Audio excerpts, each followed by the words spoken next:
Hi there, and welcome to week 2, another great week in our psychopathology class. Well, my name is Dr. John Coyne. I'm the professor of the class, as you might remember from last week. And this week, I'd like to give a little bit of further insight regarding the issues of stress and depression and how one leads into the other. And let me kind of share with you kind of a biblical theological counseling point of view as how stress and depression are linked in a very unique way. So here's kind of how this looks. Based on Romans 12 and Philippians 4, how this functions is you have habits of thinking, and the habits of thinking will then create an attitude, and that attitude will then influence your emotional development, which will then influence feelings. Okay, so your thinking leads to attitude, leads to emotions, leads to feelings, and that's where they come from, and then feelings lead to behavior. Okay, so if you were to, let's say, have thoughts of, oh, I met this person, they look kind of nice, I wouldn't mind getting to know this person more, that start developing a positive attitude toward that person. And then you start saying, I like who I am around them, I appreciate our conversation, we have a great time.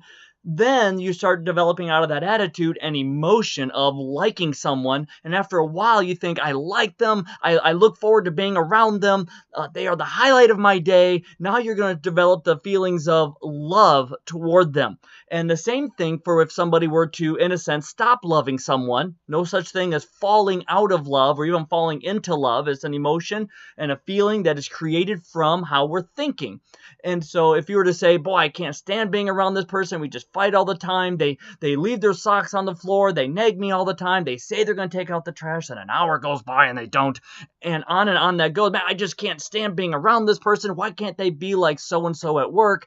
Then you start having those, out of those habits of negative thinking, a negative attitude of I don't appreciate this person, to the emotion of I don't like this person, and then feelings of resentment. And so that's kind of how the Bible portrays this issue of thinkings leading to feelings, and it looks a little bit then like this. You have thoughts of worry that leads to an attitude of fearfulness, therefore resulting in the emotion of anxiety, resulting in the issue of depression.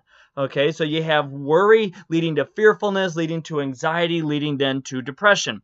So a really neat homework to do is to really outline what Philippians 4 is saying regarding this. And that kind of goes like this, where you have prayer, which is thinking. Think about that.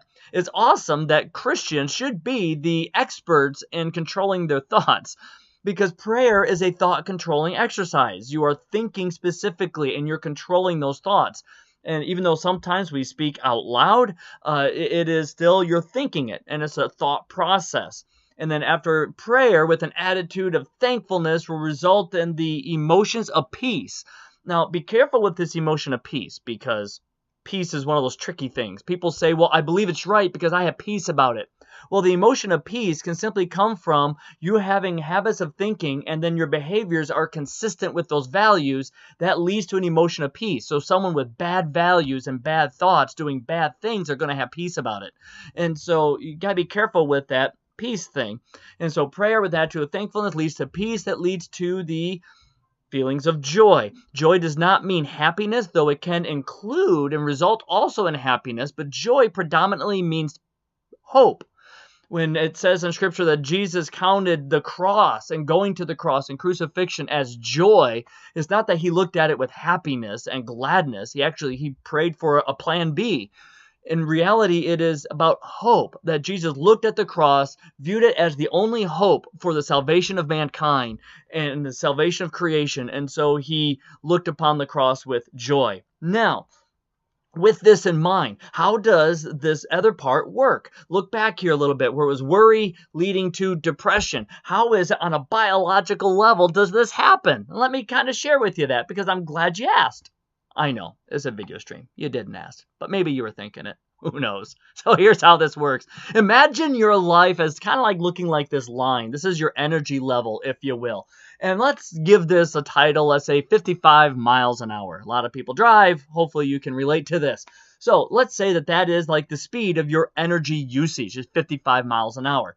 Now, if you start worrying, you are increasing your thinking activity and constantly mulling it around in your head. You're spiraling maybe even and cycling deep into yourself. Maybe it's stuff like, I have a problem and I can't think of a solution, and therefore I have a problem with no solution. Oh my goodness, I have a problem with no solution. And you're spiraling. Okay, there's worry leading toward anxiety there.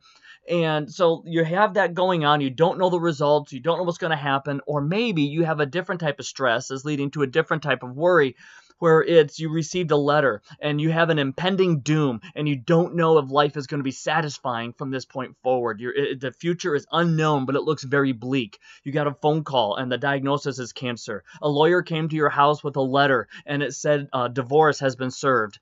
You got a phone call from a police saying we want to talk to you about your kids. Okay, whatever the situation is, it could be you have an impending doom. It is something that is unavoidable and you don't know what's going to be the result of this, and it doesn't look good.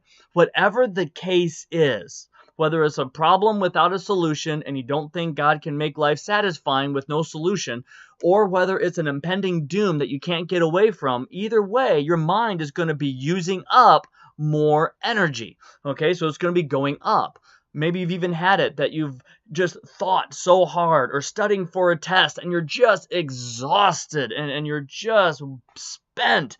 Okay, that's this increase of energy. Let's call the top of this curve 70 miles an hour. And so you're supposed to be going 55. That's the speed limit. But with all the worry, the stress, the impending doom, whatever, you've used more energy. So now you're using up more. Now your body doesn't just produce energy out of nowhere. It has to borrow it from other parts of the body.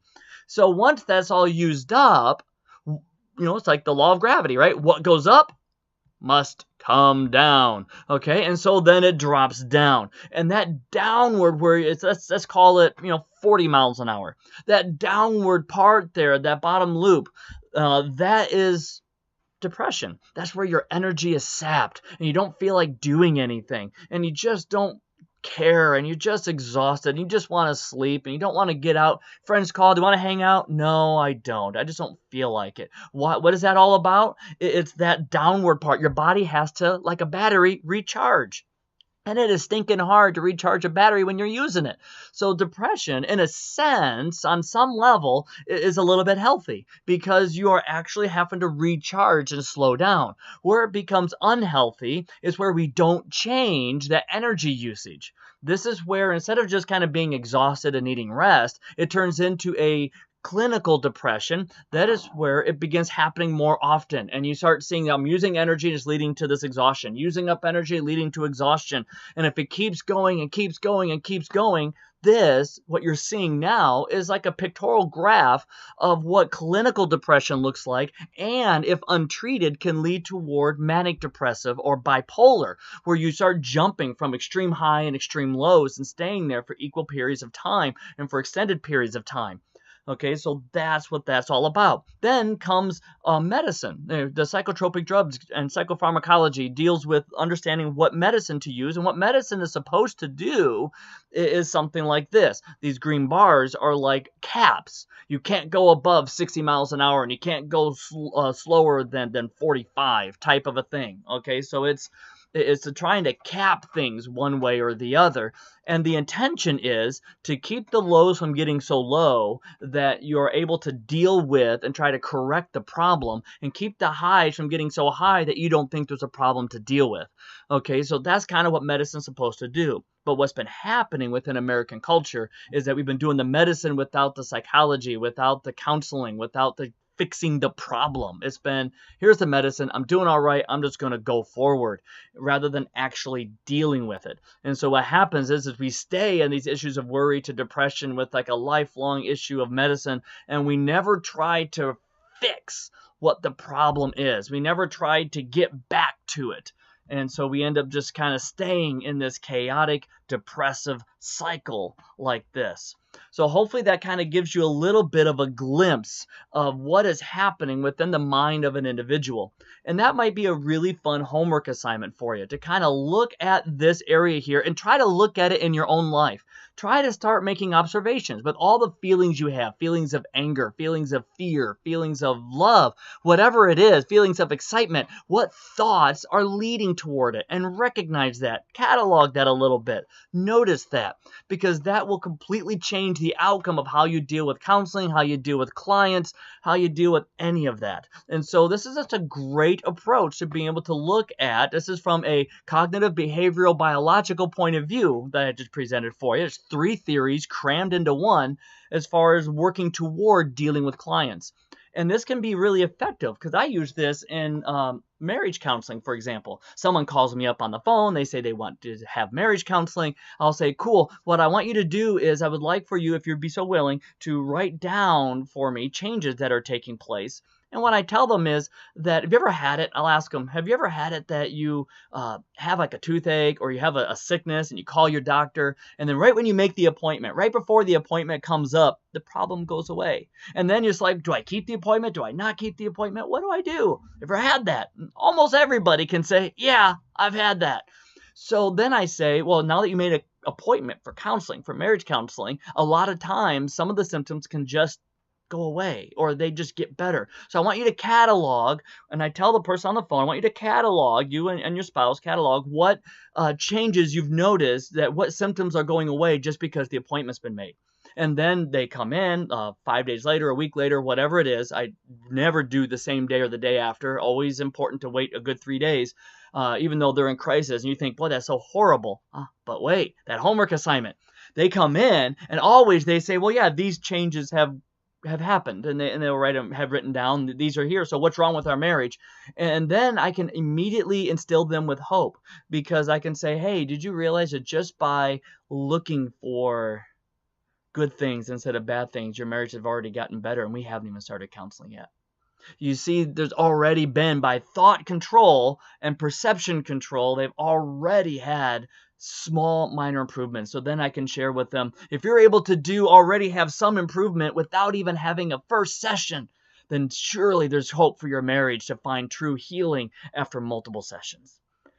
So I hope you have a good time with this class, and have a good week.